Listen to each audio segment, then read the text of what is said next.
Hello बच्चों, this is your revision class of subject biology. We are revising chapter 6 tissues, class 9. So let's start. Chapter 6 tissues. So you have seen this terminology in your previous class also, previous chapter, the fundamental unit of life. What is the fundamental unit of life? A cell. Cell is what? A cell is a basic structural and functional unit of life. इसका क्या मतलब होता है? Unit क्या है आपकी? Unit एक smallest thing है, स्मॉलेस्ट पार्ट है किसी भी चीज़ के ऑर्गेनाइजेशन का. आप कुछ भी बना रहे हैं, अगर आप बिल्डिंग बना रहे हैं तो उसका स्मॉलेस्ट यूनिट क्या होगा आपका? आपके ब्रिक्स हैं, ब्रिक्स रख कर ही आप क्या बनाते हैं? आप कोई बिल्डिंग बना रहे हैं, वॉल बना रहे हैं. Cement is also a unit, a part of unit of that wall. तो उसी तरह से आपके जो ऑर्गेनिज्म है उसका जो स्ट्रक्चरली जो यूनिट है वो क्या है? आपकी सेल है. अब फंक्शनली भी आपकी जो यूनिट होती है किसी भी ऑर्गेनिज्म के, लिविंग ऑर्गेनिज्म की, वो क्या होती है? सेल. तो सेल जो कंबाइन करती हैं, एक क्या होती हैं? ग्रुप ऑफ सेल्स कंबाइन करती हैं, और particular group of cells combine करके क्या बनाती हैं? टिश्यूज़. आपका ये आपने अपने चैप्टर 5 में ऑर्गेनाइजेशन ऑफ ऑर्गेनिज्म में पढ़ा होगा, that a type of cell combines a group of cells, और a type of cells combines to form tissues. So in multicellular organism, during the evolution, due to the modification in structure, specific types of cells perform specific function. Hence we can say that multicellular organism shows division of labor. multicellular organism होता है, आपका जो evolution होता रहता है, क्या आती हैं? modifications आती हैं structures में, functions में. आपका modified होता है organism जो है पहले टाइम में बहुत अलग होते थे, और उसके बाद एवोल्यूशन होते होते मॉडिफिकेशंस आती हैं. तो ये सब क्या हैं आपकी? इन मॉडिफिकेशंस में आपको क्या देखने को मिलता है कि जो स्पेसिफिक टाइप्स ऑफ सेल्स हैं वो परफॉर्म करती हैं स्पेसिफिक फंक्शन. एक स्पेसिफिक ग्रुप ऑफ सेल्स क्या परफॉर्म कर रही हैं? स्पेसिफिक फंक्शन परफॉर्म कर रही हैं. और क्या कर रही हैं? उसको, उस ग्रुप को क्या कहते हैं? स्पेसिफिक टाइप्स ऑफ सेल्स के ग्रुप को क्या कहते हैं हम? टिश्यू. तो क्या है? Hence we can say that multicellular organism shows division of labour. इसलिए हम क्या कह सकते हैं कि जो मल्टीसेलुलर ऑर्गेनिज्म है उसमें क्या होता है? डिवीजन ऑफ लेबर होता है. अब आप देखिए, आपका सिंगल सेल है, वो सारे फंक्शन परफॉर्म कर रहा है, उसमें भी एक तरह से डिवीजन ऑफ लेबर आपको कहाँ दिखने मिलता है? ऑर्गेनल्स में. सेल्स है, सेल्स के अंदर जो है different functions different organelles perform कर रहे हैं. न्यूक्लियोइड होता है आपका प्रोकैरियोटिक सेल्स में. यूनिसेलुलर ऑर्गेनिज्म आपका न्यूक्लियस है, अलग है, राइबोसोम्स अलग हैं आपके. ठीक है, सब ऑर्गेनल्स, जितने डिफरेंट ऑर्गेनल्स हैं डिफरेंट फंक्शंस परफॉर्म कर रहे हैं. तो उसमें भी आप कह सकते हैं कि डिवीजन ऑफ लेबर है. ठीक है, अब इसको बेहतर तरीके से समझते हैं हम डिवीजन ऑफ लेबर को. पहले सी दिस स्ट्रक्चर बच्चों. Every worker has a specific task. क्या है आपके? अब हर वर्कर को एक स्पेसिफिक टास्क मिला है. अब ये क्यों होता है इम्पॉर्टेंट कि आपके specific task, division of labour हर जगह क्यों इम्पॉर्टेंट होता है, वो आप इस स्ट्रक्चर से देखिए. क्या है एडवांटेजेस अगर डिवीजन ऑफ लेबर है? तो क्या होता है कि दैट इंश्योर्स दैट स्मूथ और efficient functioning of the organism. अगर डिवीजन ऑफ लेबर है तो क्या होगा? स्मूथ फंक्शनिंग होगी, हौच पौच नहीं होगी, क्योंकि एक ही ऑर्गेन, अगर एक ही टिश्यू है, सारे फंक्शंस परफॉर्म करेगा तो क्या हो जाएगा? उसमें हौच पौच कंडीशन आ जाएगी. और दूसरी क्या एडवांटेजेस हैं इसके? Different functions can be performed at the same time. एक सेम टाइम पे डिफरेंट फंक्शंस परफॉर्म हो रहे हैं because there is a division of labour in an organism. तो अगर डिवीजन ऑफ लेबर नहीं होगा तो सेम टाइम पे आपके डिफरेंट फंक्शंस परफॉर्म नहीं होंगे. तो आप लोग क्या समझे? मल्टीसेलुलर ऑर्गेनिज्म में जो कि आपका पर्टिकुलर टिश्यू है, पर्टिकुलर फंक्शन परफॉर्म कर रहा है, इस फिनोमेनन को ही क्या कहते हैं? Division of labour. Group of cells performing specific function. कोई ग्रुप ऑफ सेल्स है जो परफॉर्म कर रहा है स्पेसिफिक फंक्शन, एक ही फंक्शन परफॉर्म कर रहा है, एक ग्रुप है सेल का वो. तो वो कंबाइन करके क्या बनाता है? ये सेल्स जो है, ग्रुप ऑफ सेल्स है, इसको क्या कहते हैं आप? टिश्यूज़.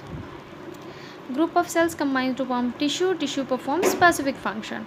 एग्जाम्पल है आपका myofibril that combines to form muscular tissue. Muscular tissue के जो सेल्स होती हैं उन्हें मायोफिब्रिल्स कहते हैं. कंबाइन करके मस्कुलर टिश्यू बनाती हैं आपका, जो कि कौन सा फंक्शन परफॉर्म कर रही हैं? कॉन्ट्रैक्शन का. This is your example of how the cells are combine और organize to form tissue. And what the function, specific function they are performing. Tissues को आप कैसे एक्सप्लेन कर सकते हैं? A group of cells that are similar in structure और and work together to achieve a particular function form a tissue. एक group of cells हैं, similar structure की हैं और नहीं भी, या और ये चीज़ आपकी ये चीज़ जो है similar structure, this is not actually certain. आपका सर्टेनिटी कहाँ पर है? Work together to achieve a particular function. जो एक साथ मिलके a group of cells work together to achieve a particular function forms a tissue. आपका कोई भी ग्रुप ऑफ सेल्स है जो टुगेदर वर्क करके एक पर्टिकुलर फंक्शन को परफॉर्म कर रहा है, वो क्या होते हैं? आपके tissue. Organization of an organism. How an organism is organized? There is a smallest unit. What is a cell? Cell combines to form tissue. Tissue combines to form organ. Organ combines to form organ system, and organ systems combine to form an organism. Different organism have different organisation of organism. ऐसा नहीं है कि सारे organism इस organisation level को cross करने के बाद ही ऑर्गेनिज्म बनते हैं। आपके सेल लेवल पर भी ऑर्गेनिज्म होते हैं, यूनिसेल ऑर्गेनिज्म जो होते हैं वो सेल लेवल पर ही होते हैं, कुछ में टिश्यू लेवल पर होता है और कुछ में ऑर्गन लेवल पर। इसी तरह से आपके क्या डिफरेंट ऑर्गेनिज्म में डिफरेंट ऑर्गेनाइजेशनल लेवल्स होते हैं। Classification of tissue on the basis of the cells what it is made up of. Tissues क्या है आपके क्लासीफाई किए गए हैं यहाँ पर on the basis of the types of cells जिससे वो बने हैं। So there is two type of tissues on the basis of that, simple tissue and complex tissue. Simple tissue are those tissues in which cells are similar. जितनी भी sales हैं जिनको combine करके आपका टिश्यू बन रहा है simple tissue, these cells are similar in structure, form and origin. Whereas in complex tissue cells are different in structure, different in form, different in origin. Now they all perform specific function. यहाँ पर similarity है और function भी perform कर रहे हैं, same function perform कर रहे हैं। आपके कॉम्प्लेक्स टिश्यूज़ में भी डिफरेंट सेल्स हैं, even then they are performing a specific function, they are performing a same function. Different होने के बाद भी एक ही फंक्शन परफॉर्म कर रही हैं। वो सारी आपकी कितनी सेल्स किस में आती हैं? आपकी complex tissue. Tissues further classified into two categories on the basis of the organization, plant tissue and organism tissue और animal tissues. Plant में आपके different type of tissues होते हैं, animal में different types of tissues होते हैं। Plant में जो होते हैं, as you all know that plant do not move, plant move नहीं करते हैं, तो जो mostly tissues हैं उनके support के लिए हैं, आपके supportive nature रखते हैं। आपके animal tissues movement रखते हैं और different functions perform कर रहे हैं comparative to plant tissues, तो ये क्या होते हैं? Transportive in nature होते हैं। Since plants are stationary or fixed, hence most of the tissues they have are supportive, providing structural strength. Supportive होते हैं mostly क्योंकि stationary हैं, उनको support की ज़रूरत है, तो वो strength provide कर रहे हैं। So most of the tissues are dead. क्या है आपके प्लांट्स जो हैं मूव नहीं कर रहे हैं, उनका फंक्शन मोस्टली क्या है? सपोर्टिव का है। तो क्या होती हैं मोस्टली टिश्यूज़ जो होते हैं डेड होती हैं। अब नेचर ने क्यों दे रखा है ये डेड टिश्यूज़ क्यों प्रोवाइड किए हैं? क्योंकि आपके अगर यहाँ पर डेड की जगह लिविंग टिश्यूज़ को अगर रखा होता तो उनके मेंटेनेंस में एनर्जी खर्च होती है, अलग से प्रोसेसेस होती हैं, अलग से फंक्शंस होते। तो उस चीज़ से बचने के लिए क्या है नेचर ने इनको डेड दिया है, क्योंकि इनको सिर्फ सपोर्ट की ज़रूरत है।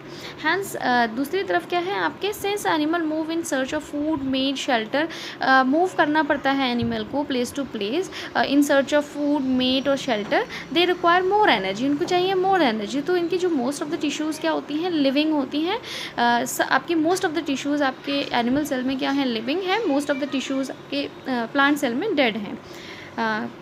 Having distinct demarcation between dividing and non dividing tissues, आपके यहाँ पर डिस्टिंक्ट डिमार्केशन मिलता है डिवाइडिंग और नॉन डिवाइडिंग टिश्यूज़ में।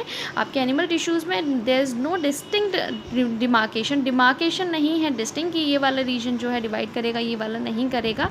ऐसे कुछ स्ट्रिक्ट क्या है डिमार्केशन नहीं है एनिमल टिश्यूज़ में। Due to supportive nature most of the tissues are non contractile, non conductive, क्योंकि क्या है सपोर्टिव नेचर रखते हैं तो कॉन्ट्रैक्टाइल और नॉन कंडक्टिव है। कॉन्ट्रैक्टाइल मतलब कॉन्ट्रैक्ट नहीं कर रही हैं, या फिर आपके कंडक्टिव कंडक्शन नहीं है, जो इन्फॉर्मेशन कंडक्शन होता है वो यहाँ नहीं है प्लांट टिश्यूज़ में, क्योंकि क्या है ये सपोर्टिव नेचर है मोस्ट ऑफ द टिश्यूज़ के। जबकि आप अगर एनिमल टिश्यूज़ की बात करेंगे कि यहाँ पर क्या होता है ट्रांसपोर्टिव नेचर होता है, कॉन्ट्रैक्टाइल होती है, कंडक्टिव होती हैं, वही मूवमेंट और बाकी जो ऊपर हमने बात की इनकी वजह से। यदि आपको हमारा वीडियो अच्छा लगा हो तो आगे की वीडियो की नोटिफिकेशन नोटिफिकेशन प्राप्त करने के लिए कृपया बेल बटन दबाएं और चैनल सब्सक्राइब करना ना भूलें। Please subscribe our channel of EduFund Classes. Thank you for watching.